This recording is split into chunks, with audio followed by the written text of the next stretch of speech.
Salut, très chers abonnés, tout en espérant que vous allez bien. Nous, on se porte très bien. C'est vrai que ça va faire déjà quelques semaines que nous n'avons pas publié du contenu de notre chaîne parce que, vous le savez sans doute, nous sommes au Gabon depuis pratiquement 5 semaines. Nous sommes là pour accompagner des populations, des individus, tous ceux qui désirent se lancer dans le secteur agro-silvopastoral. Nous sommes là pour sensibiliser la jeunesse africaine derrière les opportunités que nous avons en Afrique et qu'il était temps de se mettre au boulot.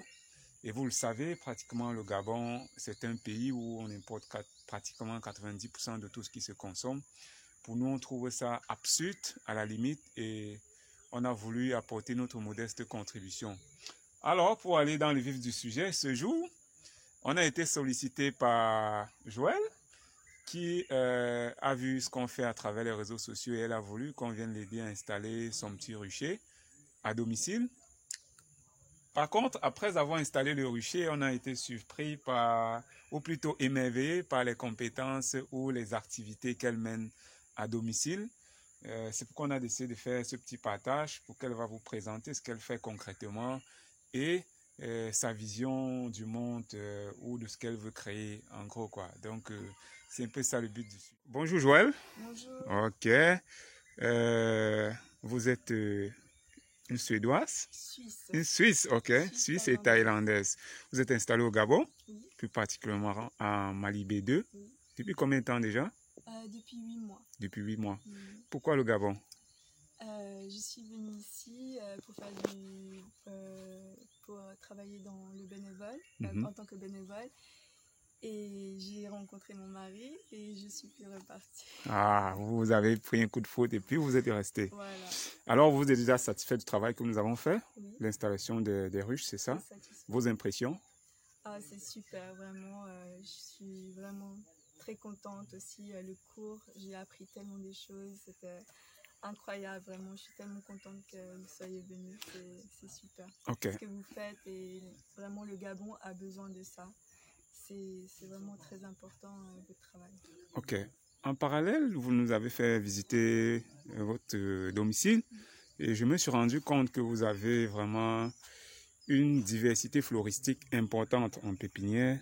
C'est quoi en fait? Qu'est-ce qui vous vient à l'esprit quand vous mettez tout ça quoi? Oui, donc c'est quoi le projet? Le projet, c'est parce qu'au Gabon, on importe beaucoup de choses, mais on n'a pas beaucoup de variétés de fruits et de légumes. Donc pour moi, c'est vraiment d'apporter de nouvelles variétés et d'avoir des choses Tu continues? Donc voilà, mon but, c'est de créer une forêt comestible et d'avoir vraiment une polyculture et pour subvenir à nos besoins en fait. Pour l'autoconsommation. Oui, l'autoconsommation. Ok, vous pouvez nous présenter un peu les espèces que vous avez là? Oui, donc là par exemple on a le fruit du serpent, ça s'appelle salak. Et j'en ai beaucoup mangé en fait en Asie.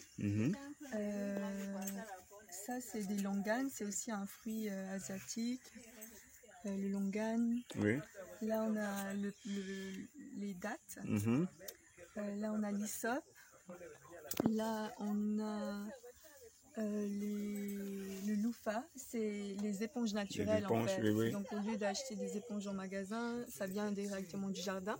Alors que là, on a les noix du tigre qui sont des noix savonneuses pour faire la lessive. Oui, on a aussi le basilic thaïlandais, on a le melon, on a... De ce côté, on a quoi?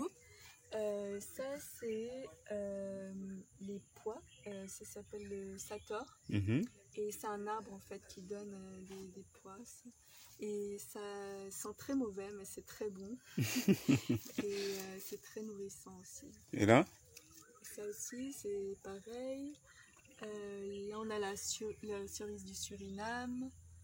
On a l'iboga aussi, qui est très important en tant que plante médicinale. Et sinon, on a les citrons. On a aussi beaucoup de choses qui vont apparaître bientôt. Par exemple, l'açaï, qui est une baie qui vient du Brésil, qui est très nourrissante aussi. Voilà. Donc, Alors, ce que je constate, c'est que Sont vous voulez vraiment gentils. créer Oui. un site touristique. Pour moi, j'appelle ça un site touristique, hein, Ah parce bon? que là, oui, parce qu'avoir toute cette biodiversité, je vois que la plupart de ces espèces ne sont pas des espèces de la localité, quoi. Oui. C'est-à-dire qu'on trouve en Afrique centrale. Mm. Vous les avez fait venir d'où? Oui, d'une amie en fait. J'ai commandé ça sur un site internet et c'est une amie qui nous les a ramenés De comme quel pays? des États-Unis, mais c'est des plantes qui viennent de partout dans le monde, des graines qui viennent de partout dans le monde. Mais c'est un site. Donc, c'est un peu comme un test, quoi, pour Oui, savoir si tout ça va exactement. marcher, tout ça va Exactement. réussir. Oui. Ce qu'il faut aussi bien noter, c'est que vous constatez que elle a recyclé des matières plastiques, des bouteilles, des canettes de bière, Oui. Sobraga, la Régap, c'est-à-dire la bière gabonaise spécialisée. On a beaucoup de choses qu'on a recyclées là, c'est bien, ça permet aussi de lutter contre la pollution, Exactement, pour parce qu'on a une protéger l'environnement. rivière à côté et Oui. on retrouve beaucoup des déchets plastiques dans la rivière. Ah, la petite rivière, vous avez construit la cabane là derrière. Exactement, donc Oui. on a une cabane. Étant en zone reculée, comme ça on retrouve tous ces matières plastiques dans la rivière. Oui. Ça prouve à quel point le niveau de pollution Mm. est sans cesse grandissant. Dans les villages, les gens retrouvent tout ça. Vraiment, Oui. c'est encourageant, c'est vraiment très encourageant. J'ai été super fasciné par le site où on constate vraiment qu'il y a beaucoup de plantes à fleurs, beaucoup d'arbres fruitiers, beaucoup d'espèces vraiment que j'ai même du mal à identifier certaines, mais dans la plupart, on a des espèces thérapeutiques, des espèces ornementales, des espèces mellifères pour le miel, par exemple, comme nous avons là notre lantane camara qui produit même déjà des graines. Ça, c'est magnifique. Donc, vraiment, nous ne pouvons que vous féliciter déjà et surtout vous encourager que dans cette lancée-là, l'Afrique en a vraiment besoin. Nous espérons qu'à travers cette vidéo, beaucoup vont prendre pour exemple, parce que c'est ça le but, que beaucoup vont voir que oui, c'est possible, oui, avec peu de moyens, on peut faire des choses, oui, en recyclant les déchets dans l'environnement, on peut vraiment faire quelque chose et créer autour de nous vraiment un écosystème vivable et appréciable, où on se sent à l'aise, on n'est pas toujours obligé de penser que c'est à Paris qu'il y a la belle vie, c'est à New York qu'il y a la belle vie, mais chez nous, on peut créer notre propre paradis sur Terre. Donc, beaucoup de courage. On va se dire rendez-vous dans quelques mois pour visiter les ruches ou dans 6 mois pour récolter le miel. Hein. Oui, merci Allez, beaucoup. qu'est-ce que vous dites alors? Quel est le conseil que vous allez donner à tous les jeunes comme nous qui veulent entreprendre, qui sont là? Bref, quel est votre message, quoi? Planter, vraiment, c'est important, quoi. Planter pour vous-même et pour les autres. Et voyez comment ça se passe, quoi. Il faut planter. Il faut planter. Moi, j'ai l'habitude de dire, planter un arbre, c'est sauver une vie. Hein. Exactement. Ok.